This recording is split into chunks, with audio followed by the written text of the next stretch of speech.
Sometimes the silence you hear isn't the silence of indifference. It's the silence of pride. The silence of someone who feels the weight of your absence but refuses to admit it even to themselves. They think about you more than you can imagine. They replay the moments, they question the decisions, but their pride builds an invisible cage they refuse to step out of. Pride is a powerful enemy. It can make someone suppress their truest feelings just to avoid appearing weak, just to keep the illusion of control, just to protect their ego at all costs. This is not about them not caring. It's about them caring so much that to face it would shatter the image they're desperately trying to maintain. Pride convinces people to hold back, to resist connection, to stay silent even when their heart is screaming to reach out, because to break silence would feel like losing, like surrendering power. But the truth is, behind that silence, behind the distance, behind the walls they've built, they are still thinking about you, still pulled by the weight of what was left unsaid, still battling the part of them that doesn't want to let go. This video is not about chasing them. It's about understanding the quiet war they are fighting with themselves, why pride keeps them stuck, and why the one thing they want, to reconnect, feels like the one thing they cannot do.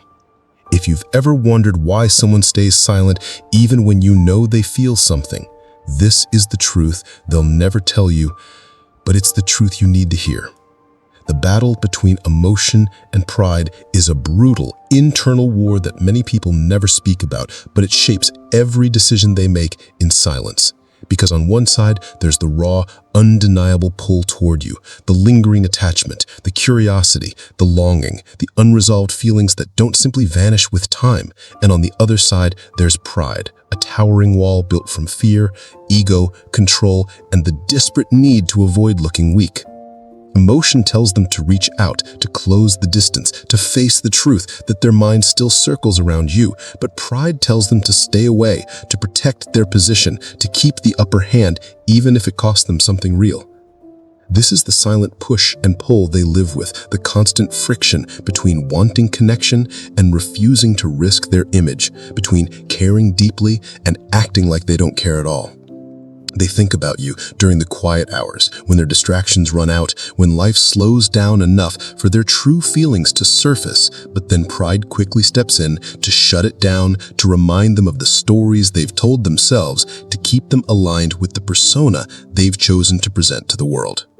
Pride doesn't let them move freely. It locks them in a prison where they must pretend to be unaffected, even when their emotions are tearing them apart from the inside. They are stuck in this battle because reaching out would feel like admitting defeat, like handing over their power, like exposing themselves to rejection, to vulnerability, to the possibility of not being met with the response they secretly crave. But here's the truth. No matter how loud their pride shouts, their emotions never fully go silent. And the more they suppress them, the more those emotions gain power in the background, waiting for the moment when the internal war becomes too heavy to carry. Pride acts as a powerful defense mechanism. It is the emotional armor people wear to shield themselves from vulnerability, from discomfort, from the terrifying possibility of looking like they care more than they should. Because to reach out, to admit they miss you, to even hint at emotional attachment would feel like laying down their weapons, like opening themselves to rejection, to uncertainty, to the fear of being the one who cared first, cared more, or cared publicly. Pride is not always arrogance. It is often fear wearing the mask of strength, a desperate attempt to maintain control when they feel emotionally exposed, a way to protect their ego from the pain of being dismissed or seen as emotionally dependent. They build walls of silence, they cultivate distance, and they hold themselves in emotional restraint, not because they feel nothing, but because they feel too much, and their pride tells them that to express it would cost them power. Pride convinces people that silence is strength, that withholding is safety, that emotional detachment is control, but beneath that carefully crafted exterior is a nervous system that reacts to your absence, a heart that has not fully disconnected, and a mind that circles the unresolved tension over and over. Their pride stops them from reaching out even when the urge is strong because their internal system is wired to avoid the risk of looking weak, of appearing like the one who broke first, the one who couldn't hold the silence, the one who wanted the connection more. Pride tells them that maintaining distance keeps their status intact, that whoever breaks silence first loses the invisible game they've constructed.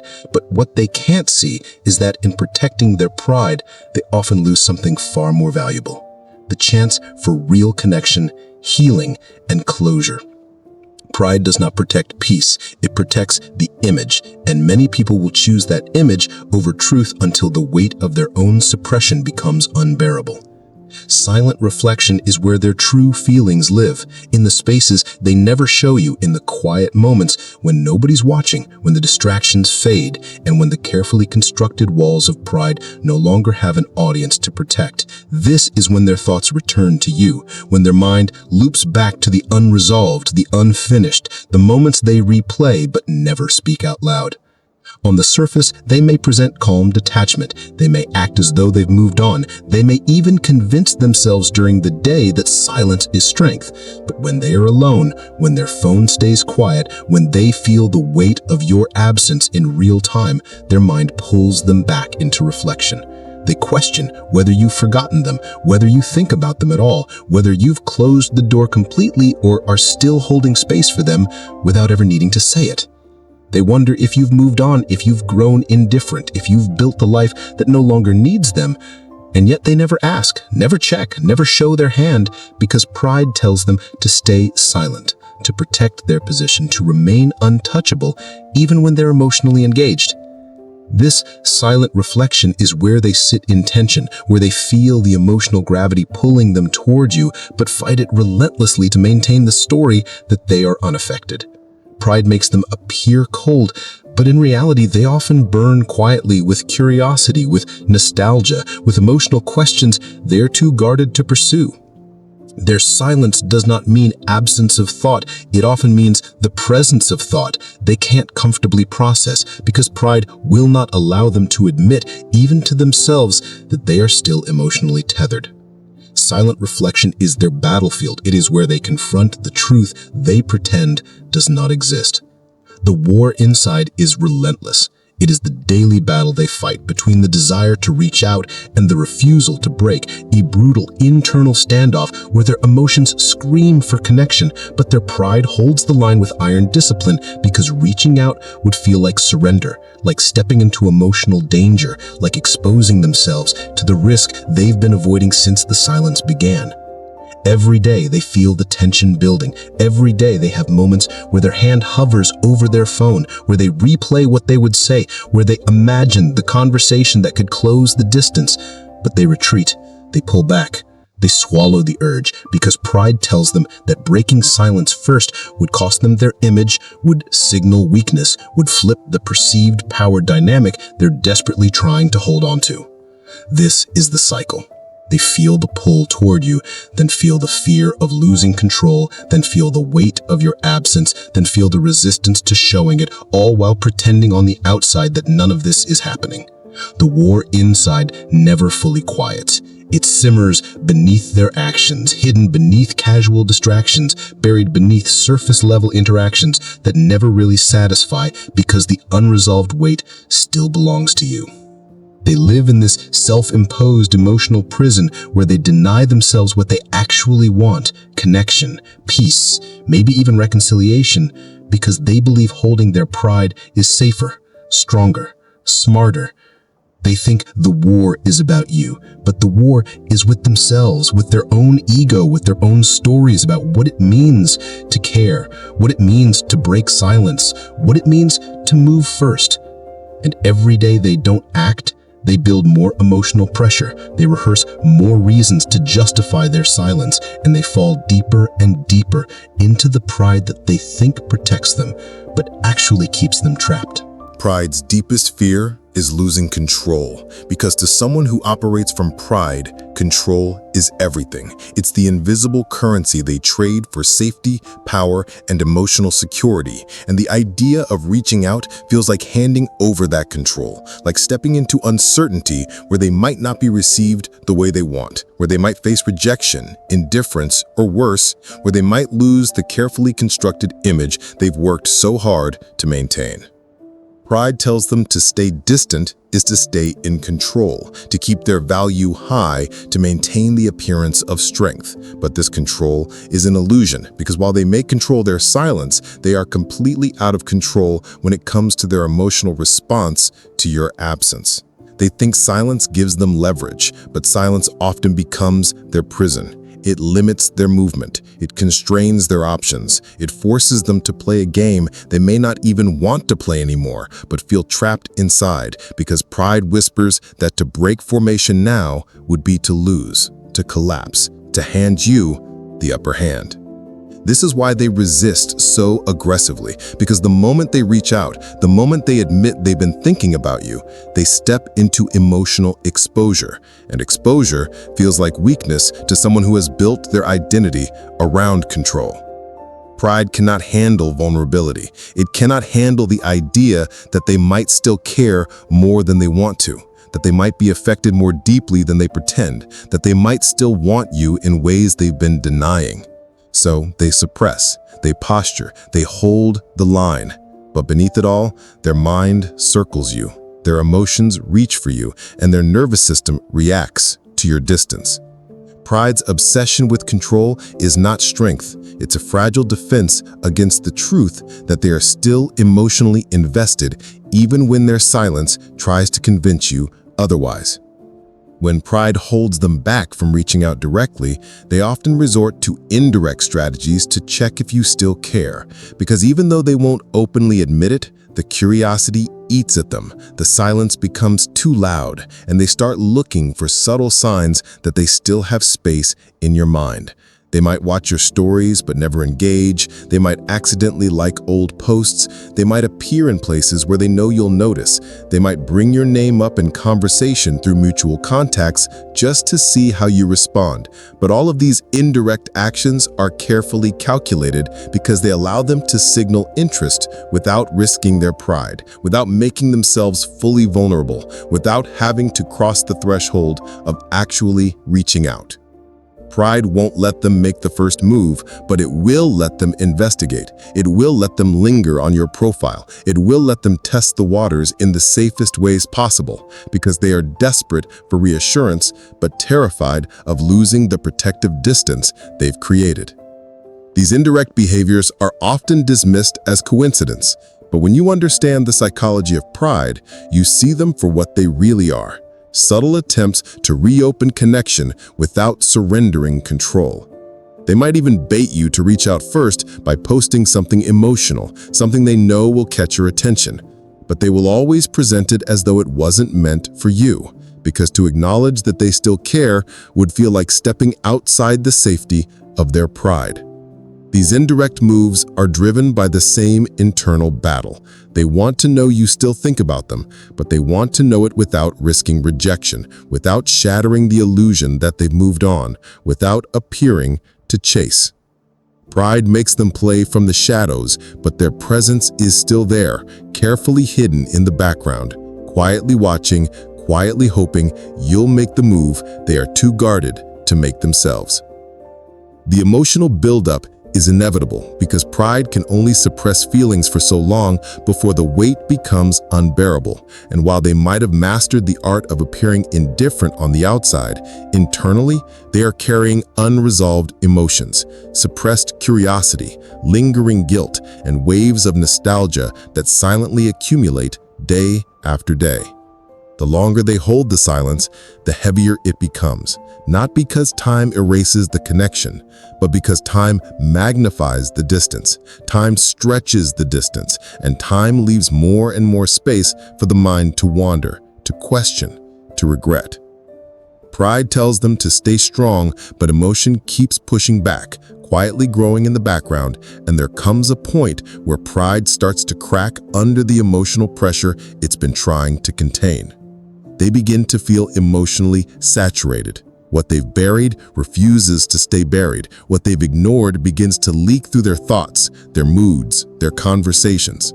The silence that once felt like control now starts to feel like a burden, like a missed opportunity that could have been repaired if they had moved sooner. And this awareness begins to haunt them in small, sharp moments they can't fully suppress. The emotional buildup is not always visible, but it is always real. It's what creates sleepless nights, what drives them to check your page, what makes them wonder if they made a mistake, if they overplayed their hand, if they allowed pride to cost them something that actually mattered. The longer they resist, the more emotionally charged their silence becomes, until eventually the weight becomes too heavy to carry and the cracks start to show. Pride tells them to keep holding the line, but their heart begins to question how much longer they can pretend and whether silence is still strength or just another form of slow self-sabotage. When pride finally starts to crack, there comes a moment where the emotional weight overtakes the need to control, where the desire for connection overpowers the story they've been telling themselves, where the fear of losing you permanently suddenly feels greater than the fear of looking weak. And this is when the walls they've so carefully built begin to fall, sometimes slowly, sometimes all at once. They might start to test the waters with subtle, casual messages that carry layers of hidden meaning, like, "How have you been? Just thought about you today. Something reminded me of you." Phrases that sound simple on the surface, but carry the weight of suppressed emotions beneath them. Because pride will rarely let them open the door fully at first. They need to see if the door is still even available to walk through. This is the moment when their nervous system, their emotions, and their suppressed curiosity finally push them to act, when their need to resolve the tension overtakes the story that silence is strength. But even then, they will often try to reframe it as casual, as coincidence, as though they just happened to think of you, because to admit the emotional pull would feel like laying their pride down in full view. This is the pattern. They will often come back when the emotional buildup becomes unbearable, but they will disguise it under layers of detachment, under careful language, under soft openings that give them an escape route if they don't get the response they secretly hope for. The return is rarely bold at first. It is cautious, protective, wrapped in pride's final defenses, but behind it is the undeniable truth that they never fully let go. That their silence was not absence, but resistance, and that eventually what they tried to suppress found its way back to the surface. The door they refuse to knock on becomes the door they can't ignore, and even pride can't silence that forever. Pride is a silent battlefield where the mind and heart wrestle in shadows, where unspoken thoughts about you clash with the fear of vulnerability, creating a wall that keeps them distant even when their feelings pull them close. Understanding this internal war shifts your perspective, not as someone to chase or fix, but as someone who recognizes the strength it takes to hold back and the pain that pride conceals. Remember, pride is not absence of care. It is care disguised as defense, a complex armor that protects their ego, but also traps their true emotions. The moment pride begins to crack is when the real story starts. The moment they test the waters, the moment they reach out softly, and the moment you realize silence was never disinterest, but an unspoken struggle. You cannot force pride to fall, nor should you try. It must break on its own terms. Your role is to hold your own power with calm clarity, to wait with strength, and to be ready when the silence finally speaks. If this insight resonated, share your thoughts below. Have you experienced this silent war? Subscribe to join a community mastering emotional clarity, strength, and strategic understanding of human nature. The greatest power is patience paired with awareness. I'll see you in the next video.